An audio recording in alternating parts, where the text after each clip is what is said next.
नमस्कार, कैसे हैं आप सभी लोग। मैं हूं निशांत चतुर्वेदी। सत्ता के सभी न्यूज मित्रों का स्वागत है। सबसे पहले सत्य पे सत्ता यानी 7 खबरें और दिलचस्प जानकारियां एक साथ हम आपके लिए लेकर आए हैं। आज पहले आपको हिमाचल प्रदेश के मस्जिद कलेश का एक नया एपिसोड दिखाएंगे जो शिमला के बाद मंडी में रिलीज हुआ है। मंडी में एक मस्जिद के अवैध निर्माण को लेकर हिंदू संगठनों के लोगों ने जोरदार प्रदर्शन किया है, लेकिन तभी इस कहानी में कोर्ट के हथौड़े वाला ट्विस्ट आया है, वो आपको बताना जरूरी है। फिर एक राजनीतिक कुंजी केजरीवाल की रिहाई पर खोलेंगे। केजरीवाल 156 दिनों के बाद जेल से बाहर आ गए हैं, लेकिन दिलचस्प बात यह है कि उनके सारे अधिकारों पर कोर्ट ने ताला लगा दिया है, यानी उन्हें जमानत तो मिल गई है, साथ ही नियम व शर्तों की लंबी चौड़ी सूची भी उन्हें दे दी गई है। वैसे आज सुप्रीम कोर्ट ने सीबीआई के 11 साल पुराने जख्मों को भी ताजा कर दिया है। जस्टिस उज्जवल भुइयां ने कहा कि सीबीआई को तोते की छवि से बाहर आने की जरूरत है और उसे यह दिखाना होगा कि अब वो पिंजरे में बंद तोता नहीं है। इस पर भी हमने एक दिलचस्प कुंजी बजाई है। फिर वो खबर जो आपकी जेब से जुड़ी है, क्या पेट्रोल डीजल सस्ता होने वाला है? दरअसल कच्चे तेल के दामों में पिछले 6 महीनों में 21% की कमी आई है, लेकिन इसका फायदा जनता को कब मिलेगा? इससे जुड़े सवाल पर पेट्रोलियम सेक्रेटरी ने कुछ शुभ संकेत तो दे दिए हैं, वो हम आपको दिखाने वाले हैं। और एक बड़ी खबर यूपी से। इलाहाबाद हाई कोर्ट ने यूपी में बुलडोजर एक्शन पर सवाल उठाए। आजमगढ़ केस का जिक्र करते हुए पूछ लिया कि प्रक्रिया का पालन किए बिना किसी का घर क्यों गिराया गया। कोर्ट ने इस केस में यूपी सरकार से जवाब भी मांगा है। और एक खबर यह भी है कि सरकार ने पोर्ट ब्लेयर का नाम बदलकर श्री विजयपुरम कर दिया है। इस पर गृह मंत्री अमित शाह ने कहा कि देश को गुलामी के सभी प्रतीकों से मुक्ति दिलाने के लिए पीएम मोदी के संकल्प से प्रेरित होकर यह फैसला लिया गया है। और खबर चीन से, जहां जिनपिंग सरकार ने देश की घटती आबादी की चिंता में कर्मचारियों के रिटायरमेंट की उम्र बढ़ा दी है। नई रिटायरमेंट पॉलिसी अगले साल 1 जनवरी से लागू होगी, जिसके तहत पुरुष अब 60 साल की जगह 63 साल काम कर सकेंगे, जबकि महिलाओं के लिए रिटायरमेंट की उम्र करीब 58 साल हो गई। सत्ता में आज सबसे पहले बात उस हिमाचल प्रदेश की करेंगे जहां मस्जिद वाली चिंगारियां बढ़ती जा रही हैं। शिमला से अवैध मस्जिद वाले ये शोले अब हिमाचल प्रदेश के मंडी पहुंच चुके हैं, जहां आज बिल्कुल शिमला के गुस्से वाला रिपीट टेलीकास्ट देखने को मिला। सड़कों पर नाराज लोगों का सैलाब, उन्हें रोकने के लिए भारी संख्या में पुलिस बल और वाटर कैनन के जरिए उनके गुस्से को ठंडा करने की कोशिश। और यहां भी कहानी वही, बस तस्वीरें नहीं, लोकेशन चेंज है, यानी मुद्दा एक मस्जिद का अवैध निर्माण।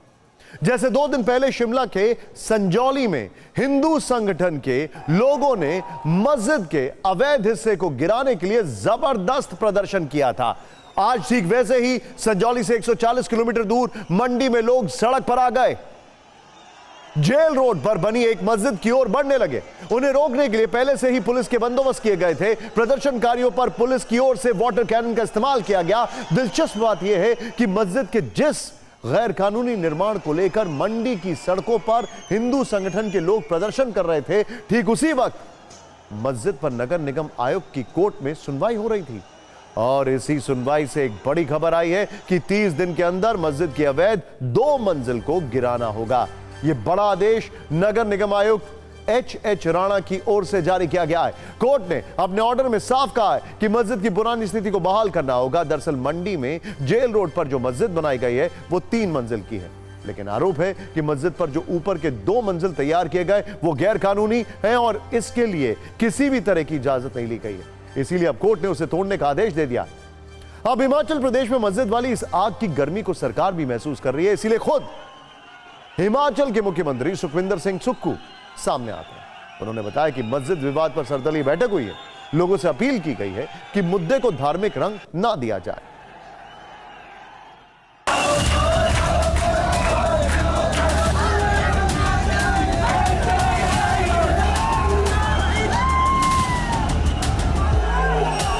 मस्जिद धीरे धीरे बनती बनती इतनी बड़ी बन गई, इन्होंने पीडब्ल्यूडी की जमीन भी अधिग्रहण कर ली, तो क्या समय रहते इसको वो रोकना नहीं चाहिए था प्रशासन को? हम बिल्कुल सहमत नहीं है और हम तो ये कहते हैं कि इसको जड़ से उखाड़ा जाए। यहाँ पर कोई सरकार आती है, लेकिन ये लोग जो एनक्रोचमेंट करके बैठे होते हैं, इनको कोई नहीं रोकता है।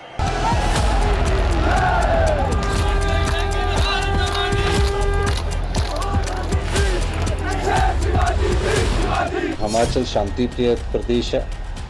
कोई ऐसा भावनात्मक बात ना की जाए जिससे किसी धर्म को, किसी समुदाय को हानि पहुंचाने की बात हो।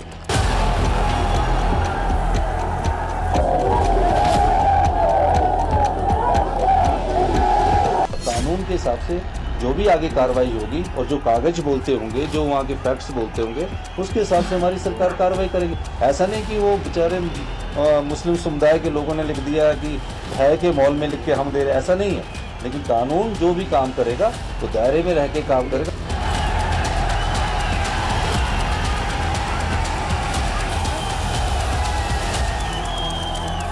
जो आज गतिविधि हुई है उसमें अगर किसी ने, क्योंकि हमने सारी वीडियोग्राफी की है, सारा वीडियो एविडेंस भी है हमारे पास इसका शुरू से लेकर अंत तक, तो इसमें अगर किसी ने जो उल्लंघना की होगी जिसमें ऐसे कोई जान माल को खतरा पैदा हुआ होगा, तो उसमें मुझे उम्मीद है कि और पूरा विश्वास है कि पुलिस विभाग उस पर कार्रवाई तुरंत अमल में लाएगा। देखिए, इस खबर से जुड़ी एक और दिलचस्प तस्वीर हम आपको दिखाने वाले हैं। जब कोर्ट के ऑर्डर से पहले ही मुस्लिम समुदाय के कुछ लोगों ने मंडी में जेल रोड पर बनी मस्जिद की एक अवैध दीवार को हथौड़े से तोड़ना शुरू कर दिया। जिस जमीन के हिस्से में यह दीवार खड़ी की गई थी उसे पहले एक मुस्लिम महिला के नाम बताया जा रहा था, लेकिन जब जांच हुई तो यह जमीन पीडब्ल्यूडी की निकली।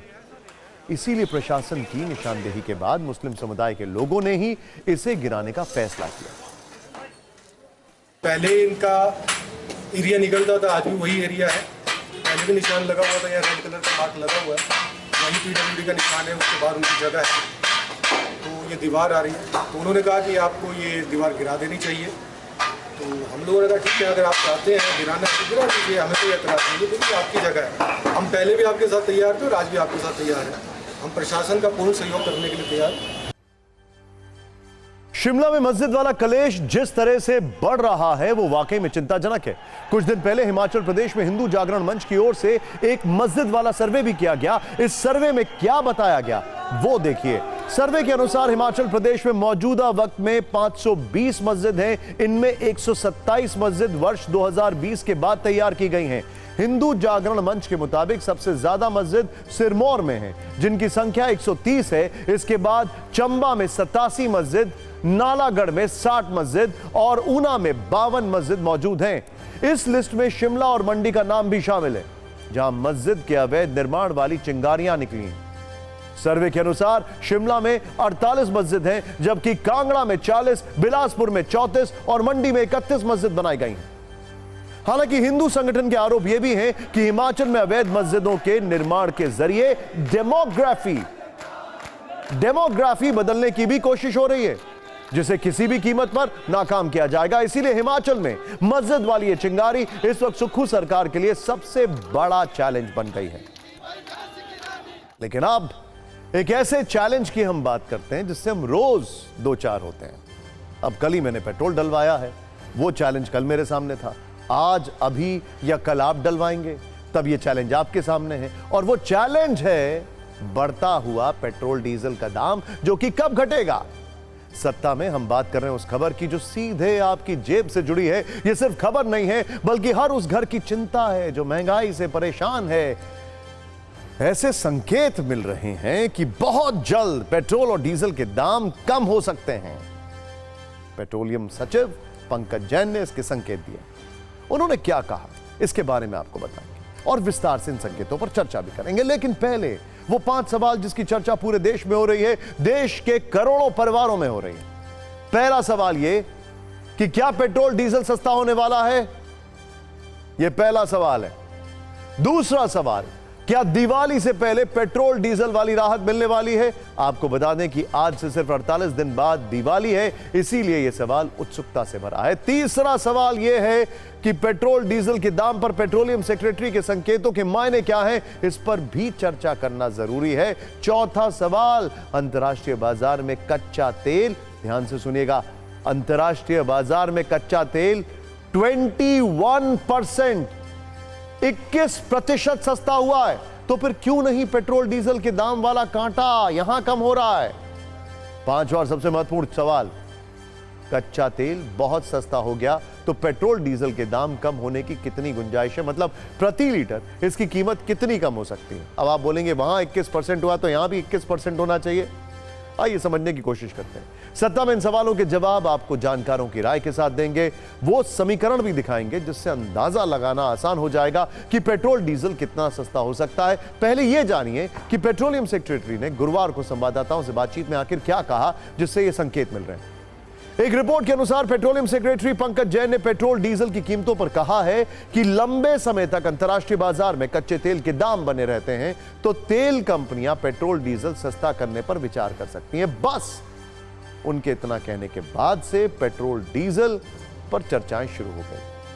हर किसी को इंतजार है कब यह राहत मिलेगी। इंतजार होना स्वाभाविक भी है क्योंकि पिछली बार यह राहत आज से 6 महीने पहले मिली थी। सोचिए जरा, मतलब यह कि 6 महीने से पेट्रोल डीजल के दाम नहीं घटे हैं जबकि अंतर्राष्ट्रीय बाजार में कच्चे तेल के दाम लगातार गिर रहे हैं। आपको बता दें, पिछली बार लोकसभा चुनाव से पहले 15 मार्च 2024 को पेट्रोल और डीजल की कीमतों में 2 रुपए प्रति लीटर की कटौती की गई थी। ऊंट के मुंह में जीरा भी नहीं है ये। यहां पर टाइमिंग को भी समझना जरूरी है। हरियाणा और जम्मू कश्मीर में विधानसभा चुनावों की तारीखों का ऐलान हो चुका है। महाराष्ट्र में भी विधानसभा चुनाव होने हैं तो सवाल है कि आखिर इस बार कितनी राहत मिलेगी। अगर हाईटेक भाषा में बात करें तो क्या आप जानते हैं कि पेट्रोल और डीजल की रीच कितनी है? इसका नेटवर्क कितना बड़ा है? आसान भाषा में कहें तो कितने लोग पेट्रोल और डीजल से सीधे प्रभावित हैं? जब आप यह आंकड़ा जानेंगे तो आप भी इस इंतजार के मूल्य को आसानी से समझ सकते हैं। एक रिपोर्ट के अनुसार देश में 27 करोड़ दोपहिया वाहन हैं। भारी वाहनों की संख्या 58 लाख है और 6 करोड़ प्राइवेट गाड़ियां हैं। अगर मान लें कि औसतन एक नागरिक के पास एक गाड़ी है तो पेट्रोल डीजल के दाम कम होने से सीधे सीधे 33 करोड़ 40 लाख लोगों को फायदा होगा। सवाल है कि पेट्रोल डीजल की कीमत कितनी कम होगी और क्यों होनी चाहिए? आपको 3 वजह बताते हैं जिसके बाद यह चर्चा हो रही है कि यह पेट्रोल डीजल के दाम कम करने का सही टाइम है और पहले भी ऐसा होता रहा है। पहली वजह यह है कि कच्चा तेल लगातार सस्ता हो रहा है। बड़ा सिंपल है, इसमें कौन सा रॉकेट साइंस है। पिछले 6 महीने से कच्चे तेल के दाम 20.61% कम हुए। ऐसे में उम्मीद है कि इस कमी का असर भारतीय लोगों की जेब पर भी दिख सकता है। Excuse me.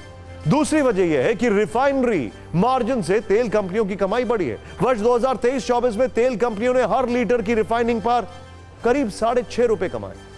तीसरी वजह, विधानसभा चुनाव होने वाले हैं। हरियाणा और जम्मू कश्मीर में विधानसभा चुनाव की तारीखों का ऐलान हो चुका है। महाराष्ट्र में भी विधानसभा चुनाव होने।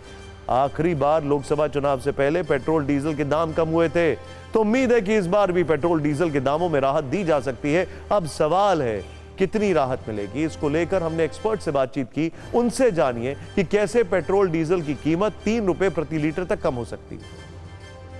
जल वो उसके दाम जो है ये कंपनियां कम करेंगी। मेरे अपने जो बैक ऑफ द एनवलप जिसको कैलकुलेशन बोलते हैं तो मुझे लगता है कि पेट्रोल पे 3 रुपए से लेके 4 रुपए प्रति लीटर दाम कम होना चाहिए और डीजल पे भी लगभग इतना ही 3 रुपए से लेके 4 रुपए प्रति लीटर ये कम होना चाहिए। देखिए, आपके मन में भी यह सवाल उठ रहा होगा कि आखिर 1 लीटर पेट्रोल की कीमत कैसे तय होती है? कैसे बेस प्राइस के बाद आप तक पहुंचते पहुंचते इसकी कीमत लगभग 2 गुनी हो जाती है? ध्यान से यह फॉर्मूला देखिएगा क्योंकि फिर आपको समझ में आएगा कि आखिर लोचा कहां पर है। कौन जो है वो इसका दाम कम कर सकता है लेकिन कर नहीं रहा है। मैंने आपको बहुत बड़ी हिंट दी है।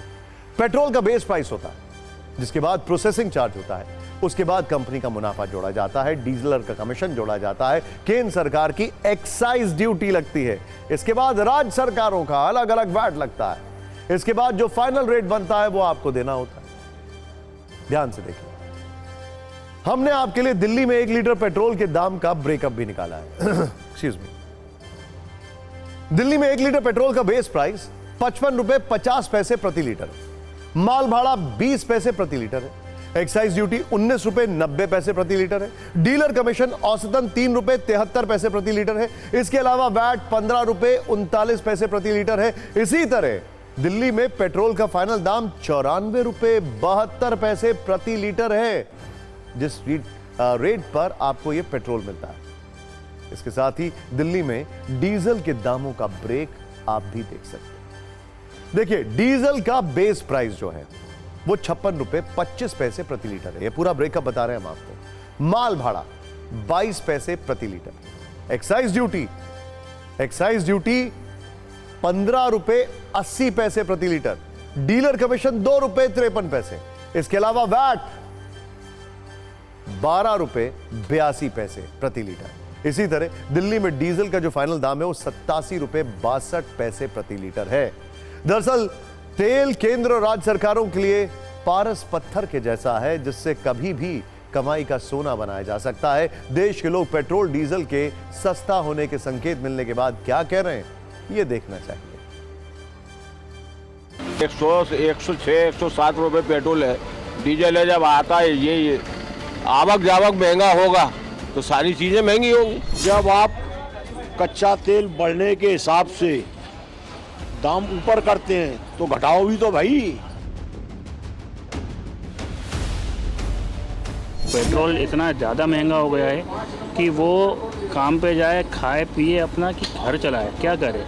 तो पेट्रोल के दाम बिल्कुल कम होने चाहिए। और सत्ता में अब आज की सबसे बड़ी राजनीतिक खबर, जिसके केंद्र में सुप्रीम कोर्ट का एक फैसला और कोर्ट की ही एक बहुत महत्वपूर्ण टिप्पणी है। सुप्रीम कोर्ट के आज के फैसले से एक मौजूदा सीएम जेल जैसे पिंजरे से बाहर आ गए। उन्हें दिल्ली शराब घोटाले केस में जमानत मिल गई है, जबकि सुप्रीम कोर्ट की टिप्पणी से जांच एजेंसी सीबीआई के लिए एक बार फिर से पिंजरे में बंद तोते वाली कहानी ताजा हो गई। अरविंद केजरीवाल को जमानत और सीबीआई पर पिंजरे में बंद तोते वाली टिप्पणी पर हमने सत्ता की एक तथ्यात्मक कुंजी तैयार की है। लेकिन पहले 156 दिनों के बाद जेल से बाहर आए अरविंद केजरीवाल की बात करते हैं। शाम करीब 6:30 बजे अरविंद केजरीवाल तिहाड़ जेल के गेट नंबर 6 से बाहर आए। उनके स्वागत के लिए आम आदमी पार्टी के बड़े बड़े नेता दोपहर बाद से ही तिहाड़ जेल के बाहर बारिश में भीगते हुए इंतजार कर रहे थे।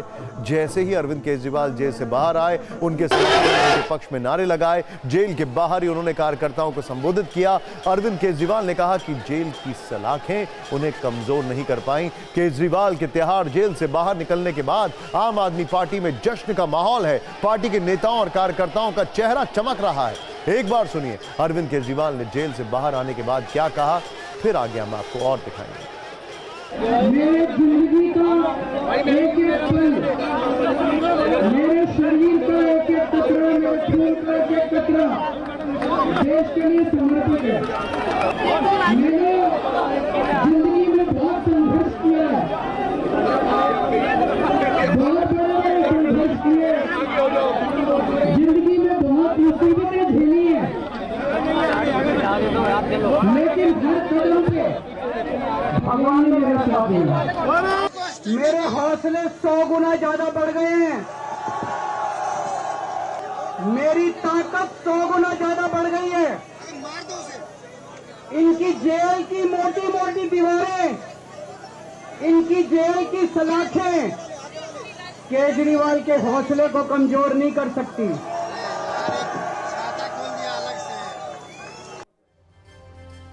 वैसे जश्न का विरोधाभास देखिए, कुछ दिन पहले ही दिल्ली सरकार ने पटाखे फोड़ने और रखने पर रोक लगाई थी, लेकिन आज उसी सत्ताधारी दल के कार्यकर्ताओं ने अपने सीएम के जेल से बाहर आने पर जमकर पटाखे जलाए, खूब आतिशबाजी। वैसे खुश सिर्फ आपके नेता और उनके कार्यकर्ता नहीं, इंडिया गठबंधन के नेता भी उन्हें बधाई संदेश भेज रहे हैं, जबकि बीजेपी आम आदमी पार्टी पर कटाक्ष कर रही है कि ऐसी शर्तों वाली जमानत का क्या करेंगे अरविंद केजरीवाल। वैसे अरविंद केजरीवाल की जमानत पर आम आदमी पार्टी सांसद संजय सिंह ने कहा है कि कोर्ट का फैसला बीजेपी के मुंह पर तमाचा है, बीजेपी देश से माफी मांगे। बीजेपी प्रवक्ता गौरव भाटिया ने अरविंद केजरीवाल पर कटाक्ष किया, कहा कि जेल वाले सीएम अब बेल वाले सीएम हो गए हैं। समाजवादी पार्टी के अध्यक्ष अखिलेश यादव ने कहा कि अरविंद केजरीवाल की जमानत संविधान की जीत है, ये परंपरा आगे बढ़ेगी। अरविंद केजरीवाल को किन शर्तों पर जमानत मिली है और सीबीआई पर कोर्ट के तोते वाली टिप्पणी क्या है, विस्तार से पूरी कहानी बताएंगे, लेकिन पहले ये रील देखिए।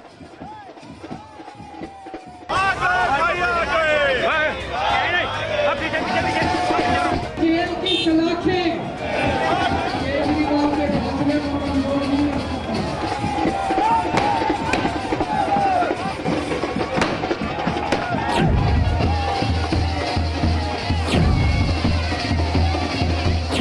जनता पार्टी ने ईडी और सीबीआई के माध्यम से जो साजिश रची थी कि पहले ईडी से गिरफ्तार कराइए और जब ईडी से जमानत मिलने वाली हो तो सीबीआई से गिरफ्तार करा लीजिए। ये भी आज सुप्रीम कोर्ट के ऑर्डर से साफ हो गया कि सीबीआई की गिरफ्तारी केवल और केवल एक इंश्योरेंस अरेस्ट थी। ईडी की जमानत से केजरीवाल जी बाहर आ जाएं उनको रोकने के लिए। जमानत मिलना एक कोर्ट का प्रोसीजर है, किसी भी अपराधी को मिलती है। आज से पहले चारा घोटाले में लालू यादव, इनको भी बेल मिली थी, बाद में सजा भुगतनी पड़ी, जेल में जाना पड़ा। तो अरविंद केजरीवाल भी अपवाद नहीं है, जैसे लालू यादव, मधु कोड़ा, जयललिता, उसके बाद अरविंद केजरीवाल का भी नंबर लगेगा। भाजपा के मंसूबों पे पानी फिर गया। वो लोग विपक्ष के नेताओं को जेल में डाल के सत्ता में बने रहना चाहते हैं, उनका मकसद ही ये है। माननीय मुख्यमंत्री अरविंद केजरीवाल जी को इस योग्य नहीं समझा गया है कि या तो वो सीएम ऑफिस जाएं या वो किसी भी प्रकार की फाइल पे साइन करे, क्योंकि वो सर से पांव तक शराब घोटाले के भ्रष्टाचार में डूबे हुए। सीबीआई की अरेस्ट, ईडी की अरेस्ट, ये अपने खुद की जांच एजेंसी की अरेस्ट नहीं थी, नरेंद्र मोदी सरकार के द्वारा कराई गई अरेस्ट थी। तो तानाशाही का अंत होता है, झुकते हैं तानाशाह, झुकाने वाला चाहिए, और वो झुकाने वाला व्यक्ति है अरविंद केजरीवाल। लड्डू बांटने की जल्दबाजी नहीं करनी चाहिए। केस के मेरिट पर उनको जमानत नहीं मिली है, इसलिए मिली है क्योंकि वो सिविल राइट्स की बात है, उसके तहत उनकी सिविल जो लिबर्टी है उसके तहत उनको बेल दी गई है। ट्रायल बहुत जल्दी शुरू होगा और फिर से उनको पूरी सुनवाई में बैठना पड़ेगा।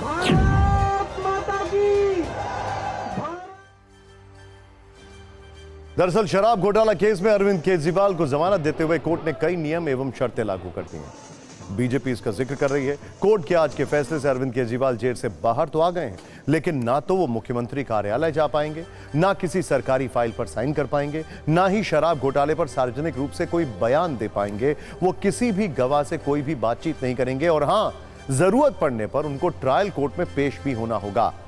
यानी अरविंद केजरीवाल दिल्ली के मुख्यमंत्री तो रहेंगे, लेकिन मुख्यमंत्री वाले किसी अधिकार का इस्तेमाल नहीं कर पाएंगे। इसका अर्थ यह है कि तिहाड़ जेल से शरीर तो बाहर आ गया, लेकिन अधिकार तिहाड़ जेल में ही बंद हैं। वैसे शराब घोटाले में जेल से बाहर आने वालों की लिस्ट देखें तो इसमें शामिल सबसे लेटेस्ट नाम दिल्ली के सीएम अरविंद केजरीवाल का है। उनके अलावा दिल्ली के पूर्व डिप्टी सीएम मनीष सिसोदिया, आम आदमी पार्टी के सांसद संजय सिंह, भारत राष्ट्र समिति की नेता के कविता, आम आदमी पार्टी के पूर्व कम्युनिकेशन चीफ विजय नायर, शराब कारोबारी समीर महेंद्रू और कारोबारी अरुण पिल्ले। हालांकि अरविंद केजरीवाल की जमानत पर सुनवाई करने के दौरान जस्टिस सूर्यकांत शर्मा और जस्टिस उज्जवल भुइयां की कई मुद्दों पर सहमति थी और कुछ पर मतभेद भी थे। दोनों जस्टिस अरविंद केजरीवाल को जमानत देने पर सहमत थे, लेकिन उनकी गिरफ्तारी पर दोनों में असहमति थी। दरअसल अरविंद केजरीवाल ने सुप्रीम कोर्ट में 2 याचिका दायर की थी। पहली जमानत याचिका को लेकर थी और दूसरी सीबीआई द्वारा की गई गिरफ्तारी और रिमांड के विरोध में थी।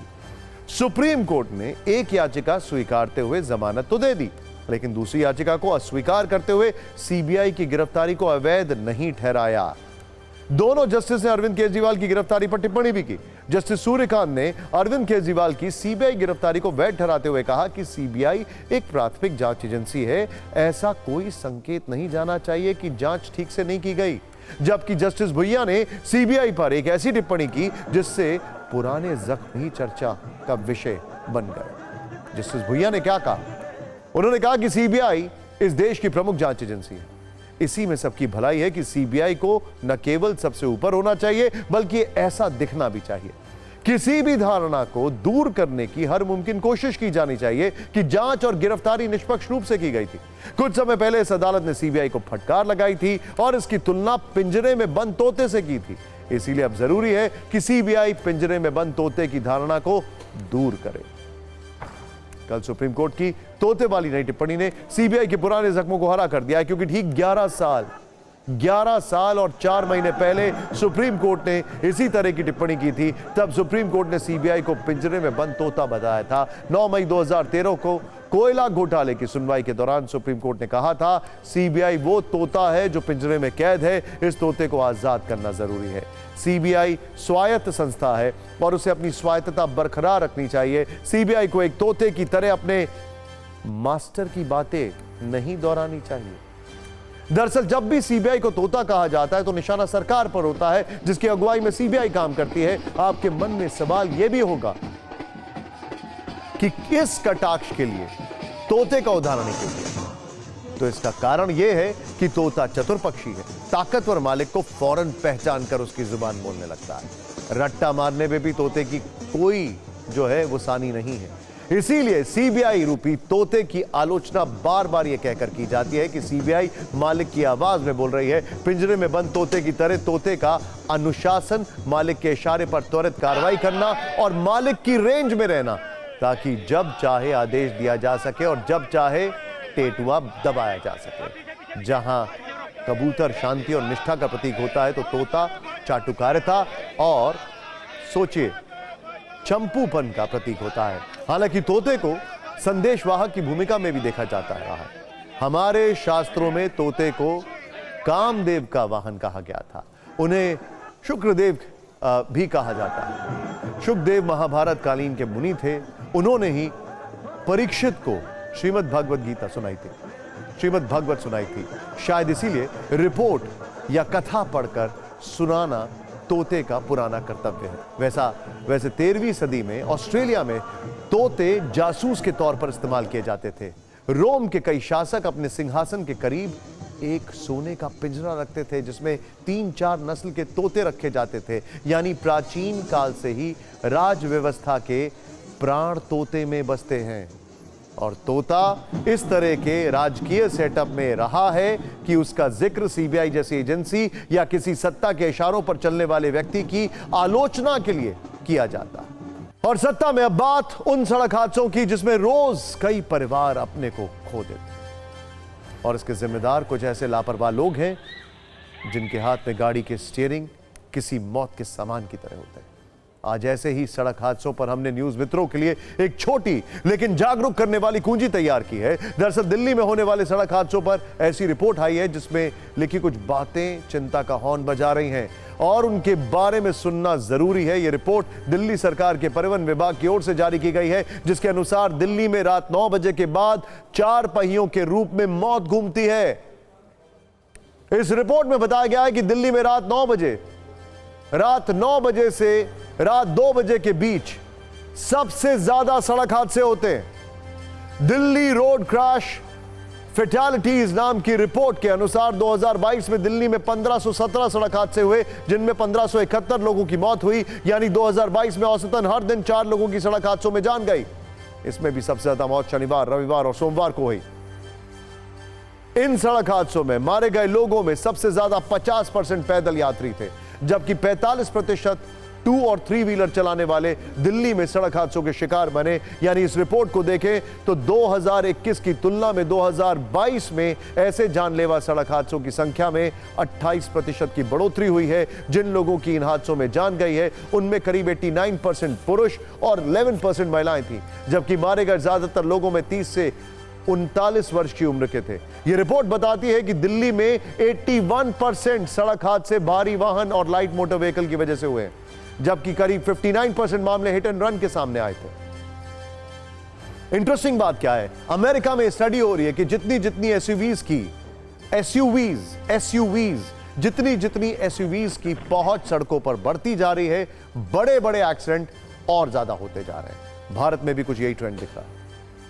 आज जब हमने सड़क हादसों वाली इस चिंता पर और रिसर्च किया तो कुछ चौंकाने वाले तथ्य सामने आए। ये आंकड़े उस डिपर लाइट के जैसे हैं जो सामने से आ रहे लोगों को अलर्ट करने का काम करती है। आपको शायद यकीन ना हो, लेकिन भारत में जितने लोगों की जान आतंकी घटनाओं में नहीं जाती, उससे ज्यादा मौत सड़कों पर होती है। साउथ एशिया टेररिज्म पोर्टल के मुताबिक साल 2000 से 2023 के बीच में भारत में 4174 बड़ी आतंकवादी घटनाएं हुई, जिनमें कम से कम 21,468 लोग मारे गए। लेकिन सड़क दुर्घटनाओं में हर साल औसतन 1.5 लाख लोग मारे जाते हैं और इन मौतों पर कोई शोर नहीं होता। कोई नेता यह वादा नहीं करता है कि वो सरकार में आने के बाद इन मौतों को रोकेगा। इस मुद्दे को राजनीतिक दल अपने चुनावी घोषणा पत्र का हिस्सा नहीं बनाते हैं। जबकि सड़क दुर्घटनाओं के मामले में भारत की स्थिति पूरी दुनिया में सबसे ज्यादा खराब है। दुख की बात तो यह है कि जो लोग सड़क हादसों में मरते हैं उनमें सबसे ज्यादा 70% लोग 18 से 45 साल के होते हैं, यानी युवा अपने परिवारों और देश की अर्थव्यवस्था को चलाने वाला इंजन होते हैं। लेकिन चुनावों के दौरान मुफ्त की घोषणाएं तो हो जाती हैं, लेकिन मुफ्त की मौत की बात कोई नहीं करता। सत्ता में अब उस वीआईपी कल्चर की बात करते हैं जिस पर हमारे पास एक वीडियो विचार है। ध्यान से देखिएगा। क्या भगवान के चरणों में भी कोई वीआईपी हो सकता है? इसका जवाब हम आपको एक वीडियो के जरिए देते हैं। यह वीडियो मुंबई के लाल बाग के राजा का है, जहां कुछ लोगों ने अमीरी और गरीबी वाली रेखा खींच दी है। ये वो वीआईपी रेखा है जो अदृश्य है। इसमें आप देखेंगे एक व्यक्ति कैसे बिजली की गति से लोगों के सिर पकड़कर भगवान गणेश की प्रतिमा के चरणों की ओर ले जाता है, जैसे उसके हाथों में सिर नहीं, कोई गेंद या फिर कोई नारियल हो। अगर आप गौर करेंगे तो पाएंगे कि आम लोगों को दर्शन कराने की स्पीड 1 सेकंड प्रति व्यक्ति है। लेकिन ठीक इसके बगल में देखिए कैसे एक वीआईपी परिवार आराम से खड़े होकर बप्पा की प्रतिमा के साथ तस्वीरें खिंचवा रहा है। लेकिन उन्हें कोई भी हटाने वाला नहीं है, क्योंकि उन लोगों पर वीआईपी वाला अदृश्य स्टैंप लगा है। सोचिए, भगवान के चरणों में भी वीआईपी और सामान्य व्यक्ति के बीच एक अदृश्य विभाजन रेखा है जो अदृश्य स्थितियों में नहीं होनी चाहिए। इस खबर पर तो हूटर बजना ही चाहिए और ये उन लोगों के कान में जाना चाहिए जो ऐसा काम कर रहे हैं। ये वाकई में इनके लिए हूटर है।